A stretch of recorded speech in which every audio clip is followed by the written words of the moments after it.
ବର୍ତ୍ତମାନ ଆମ ଆସନ୍ତୁ ଦେଖିବା ଇଏ ହେଉଛି ସୁଭଦ୍ରା ଯୋଜନାର ଫର୍ମ। ଏହି ଫର୍ମ ସମ୍ପୂର୍ଣ୍ଣ ମାଗଣାରେ ଉପଲବ୍ଧ। ଆକୁ ଆମେ କେମିତି ଫିଲ୍ଅପ୍ କରିବା ସେ ବିଷୟରେ ବର୍ତ୍ତମାନ ଜାଣିବା।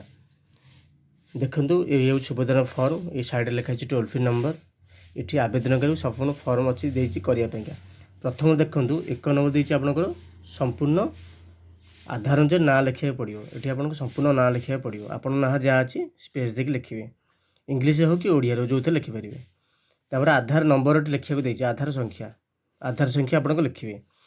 3 ନମ୍ବର ଦେଇଛି ଆପଣଙ୍କ ସ୍ୱାମୀ, ତାଙ୍କର ସ୍ୱାମୀ ଯାହାର ଫିଲ୍ଅପ୍ କରୁଛନ୍ତି ବା ପିତାଙ୍କ ନାମ, ଏଠି ଡିଟେଲ୍ସ ଫିଲ୍ଅପ୍ କରିବାକୁ ପଡ଼ିବ।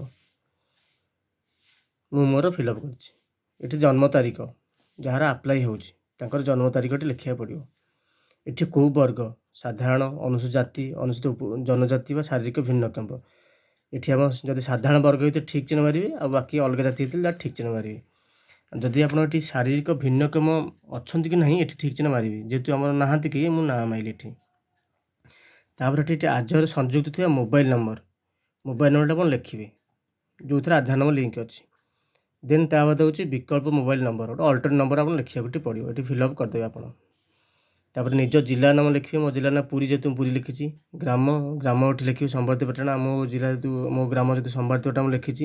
ଆପଣଙ୍କ ଗ୍ରାମ ଯାହା ଅଛି ଲେଖିବେ। ଏଠି ଗ୍ରାମ ପଞ୍ଚାୟତ ଆପଣଙ୍କ ଲେଖିବେ, ଆଉ ବ୍ଲକ ଲେଖିବେ ଆପଣ କେଉଁ ବ୍ଲକ ଯାଉଛନ୍ତି। ତାପରେ ସହରାଞ୍ଚଳ ହେଇଥିଲେ ସହରାଞ୍ଚଳ ଲେଖିବେ, ୱାର୍ଡ଼ ନମ୍ବର ଲେଖିବେ। ଅର୍ବାନ୍ ଲୋକାଲ୍ ବୋଲି ଲେଖିବେ କି ସହର ବା ନିଗମ ଲେଖିବେ। ଏଠି ଯେହେତୁ ଆମ ଗ୍ରାମାଞ୍ଚଳ ଆମେ ସେଇଟା କିଛି ଫିଲ୍ଅପ୍ କଲୁନୁ, କିଛି ଆବଶ୍ୟକ ନାହିଁ। ତାପରେ 12 ନମ୍ବର ହେଉଛି ଆଧାର ସଂଯୋଗ ଥିବା ଖାତା, ବ୍ୟାଙ୍କ ଆକାଉଣ୍ଟ ନାଁ। ବ୍ୟାଙ୍କ ଆକାଉଣ୍ଟ ମାନେ ଲେଖିବେ ବ୍ୟାଙ୍କ ନାଁ, କେଉଁ ବ୍ୟାଙ୍କରେ ତାଙ୍କର ଆକାଉଣ୍ଟ ଅଛି। ଯେହେତୁ ଆମର ଅଛି ଷ୍ଟେଟ୍ ବ୍ୟାଙ୍କ ଅଫ୍ ଇଣ୍ଡିଆ, ମୁଁ ଷ୍ଟେଟ୍ ବ୍ୟାଙ୍କ ଅଫ୍ ଇଣ୍ଡିଆ ଲେଖିଲି। ତାର ପରବର୍ତ୍ତୀ ପୃଷ୍ଠା ଦେଖନ୍ତୁ କ'ଣ ଦେଇଛି। ପଦ ପୃଷ୍ଠାରେ ଏଠି ହେଉଛି ଘୋଷଣା ନାମ ଦେଇଛି। ଘୋଷଣା ନାମରେ ଏତଦ୍ୱାରା ଘୋଷଣା କରୁଛି ଯେ ପୂର୍ବ ପୃଷ୍ଠାରେ ଉପଲିଖିତ ତଥା ମୋର ଜ୍ଞାନ ଅନୁଯାୟୀ ସତ୍ୟ ଅଟେ।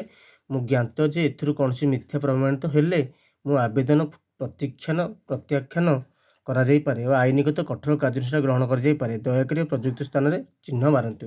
ଏଠି ଡିଟେଲ୍ସ ଅଛି। ମୁଁ ଓଡ଼ିଶାର ବାସିନ୍ଦା ଅଟେ, ମୁଁ ଠିକ୍ ଚିହ୍ନ ମାରିଛି।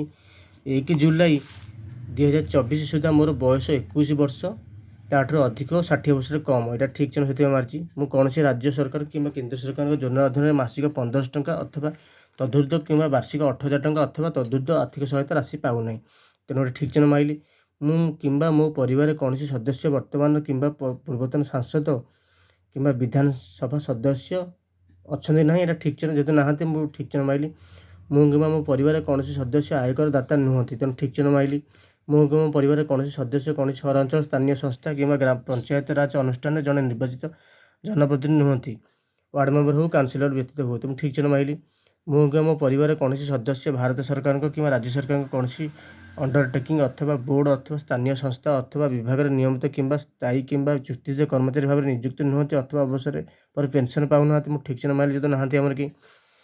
ମୁଁ କିମ୍ବା ମୋ ପରିବାରରେ କୌଣସି ସଦସ୍ୟ ଭାରତ ସରକାରଙ୍କ କୌଣସି ସରକାରୀ ବିଭାଗ ଅଥବା ଉଦ୍ୟୋଗ ଅଥବା ବୋର୍ଡ଼ ଅଥବା ସଂଗଠନ ଅଥବା ରାଜ୍ୟ ସରକାରଙ୍କ ଜଣେ ନିର୍ବାଚିତ ମନୋନୀତ ନିଯୁକ୍ତ ପ୍ରତିନିଧି ନୁହନ୍ତି, ତେଣୁ ମୁଁ ଠିକ୍ ଚିହ୍ନ ମାଇଲି। ଯେହେତୁ ନାହାନ୍ତି ଆମର କି। ମୋର କିମ୍ବା ମୋ ପରିବାରରେ କୌଣସି ସଦସ୍ୟଙ୍କର 5 ଏକରରୁ ଅଧିକ ଜଳସେଚିତ କିମ୍ବା 10 ଏକରରୁ ଅଧିକ ଜଳସେଚିତ ଜମି ନାହିଁ, ତେଣୁ ଯେହେତୁ ଆମର ନାହିଁ ମୁଁ ଠିକ୍ ଚିହ୍ନ ମାଇଲି। ମୋର କିମ୍ବା ମୋ ପରିବାରରେ କୌଣସି ସଦସ୍ୟଙ୍କର 4 ଚକିଆ ମୋଟର ଯାନ ନାହିଁ, ଟ୍ରାକ୍ଟର, ମିନି ଟ୍ରକ୍, ଛୋଟ ବାଣିଜ୍ୟିକ ଯାନ, ଅନ୍ୟ ସମାନ ହାଲୁକା ମାଲବାହୀ ଯାନ ବ୍ୟତୀତ, ଏରାକୁ ବି ଆମର କିଛି ନାହିଁ, ଯେହେତୁ ମୁଁ ଠିକ୍ ଚିହ୍ନ ମାଇଲି। ମୋ ପରିବାର ବାର୍ଷିକ 2.5 ଲକ୍ଷ ଟଙ୍କାରୁ କମ୍ ଆୟ ହେଉଛି, ତେଣୁ ଏଠୁ ଠିକ୍ ଚିହ୍ନ ମାଇଲି। ଆପଣ ଅନୁସାରେ ଆପଣ ପଢ଼ିବେ, ଏଠି ଠିକ୍ ଚିହ୍ନ ମାରିବେ। ପ୍ରାୟତଃ ଯେଉଁମାନେ ଉପଯୁକ୍ତ ଅଛନ୍ତି ସେମାନେ ଠିକ୍ ଚିହ୍ନ ମାରିବେ, ଫିଲ୍ଅପ୍ କରିବେ। ତାପରେ ତଳେ ଦେଇଛି ଡିଟେଲ୍ସଟା। ଏତଦ୍ ବ୍ୟତୀତ ମୁଁ ନିମ୍ନଲିଖିତ ପାଇଁ ସମ୍ମତି ଜଣାଉଛି। ମୋର ପ୍ରମାଣୀକରଣ ମାନ୍ୟତା ପାଇଁ ଉଡ଼ାଇରୁ ମୋର ଆଧାର ନମ୍ବର ଓ ଜନସଂଖ୍ୟା ବିବରଣୀ ହାସଲ ନିମନ୍ତେ ମୁଁ ଓଡ଼ିଶା ସରକାରଙ୍କୁ ଅନୁମତି ପ୍ରଦାନ କରୁଛି ଯେ ଉଦ୍ଦେଶ୍ୟ ପାଇଁ ନିଜକୁ ପ୍ରମାଣୀକରଣ କରିବାରେ ମୋର କୌଣସି ଆପତ୍ତି ନାହିଁ। ସମ୍ପୂର୍ଣ୍ଣ ଭାବେ ଜ୍ଞାତ ଯେ ସେହି ସୂଚନା କେବଳ ଉପରୋକ୍ତ ଉଦ୍ଦେଶ୍ୟରେ ବ୍ୟବହୃତ ହେବ। ଏହା ହେଉଛି କେବଳ ଆପଣ ଯଦି ଗୋଟେ ସମ୍ମତି ଦେଲେ ସେଇ ବିଷୟରେ ଗୋଟେ ଫର୍ମଟା ଦେଇଛି। ସରକାରଙ୍କୁ ସମ୍ମତି ଦେଲେ ସାଇନ୍ ଏଠି ତଳେ ଲେଖିଛି ଆବେଦନକାରୀଙ୍କ ଦସ୍ତଖତ ଆଉ ଡେଟ୍ ପଡ଼ିବ। ଏଠି ଆପଣ ନିଜେ ଡେଟ୍ ପକାଇବେ। ତାପରେ ସେକେଣ୍ଡ ଦେଇଛି ମୋର ଅତିରିକ୍ତ ATM କମ୍ ଡେବିଟ୍ କାର୍ଡ଼ ଜାରି କରିବା ପାଇଁ ମୋର ଆଧାର ସକ୍ଷମ ବ୍ୟାଙ୍କ ଆକାଉଣ୍ଟ ରକ୍ଷଣାବେକ୍ଷଣ କରୁଥିବା ବ୍ୟାଙ୍କକୁ ପରାମର୍ଶ ଦେବା ପାଇଁ ମୁଁ ଓଡ଼ିଶା ସରକାରଙ୍କୁ ଅଧିକାର ଦେଉଛି। ଇଏ ହେଉଛି ଦ୍ୱିତୀୟ ନମ୍ବର ସମ୍ମତି ଜଣାଉଥିବା ବୋଲିକା। ତାପରେ ଓଡ଼ିଶା ସରକାରଙ୍କ ଠାରୁ ଡିବିଟି ପ୍ରାପ୍ତ କରିବା ପାଇଁ ମୁଁ ମୋର ଆଧାର ସକ୍ଷମ ବ୍ୟାଙ୍କ ଆକାଉଣ୍ଟକୁ NPCI ମ୍ୟାପର ସହିତ ସଂଯୋଗ କରିବାକୁ ମୋର ସମ୍ମତି ଦେଉଅଛି। ତେଣୁ ଏଇଟା ହେଉଛି 3 ନମ୍ବର। ମୁଁ ଏହା ମଧ୍ୟ ସହମତ ଯେ ଓଡ଼ିଶା ସରକାରଙ୍କ ସୁଭଦ୍ରା ପାଇଁ ମୋର ପରିଚୟ ପ୍ରତିଷ୍ଠା ଓ ପ୍ରମାଣିତ କରିବା ନିମନ୍ତେ ମୋ ଆଧାର ସଂଖ୍ୟାର ବ୍ୟବହାର କରିପାରିବେ। ଏଇଟା ହେଉଛି 4 ନମ୍ବର। ମୁଁ ସୁଭଦ୍ରା ଅଧୀନରେ ଥିବା ସମସ୍ତ ନିୟମ ଓ ସର୍ତ୍ତାବଳୀରେ ସହମତ। ତେଣୁ ଏଇଟା ହେଉଛି 4 ନମ୍ବର 5 ନମ୍ବର ଡିଟେଲ୍ସଟା ଦେଇଛି।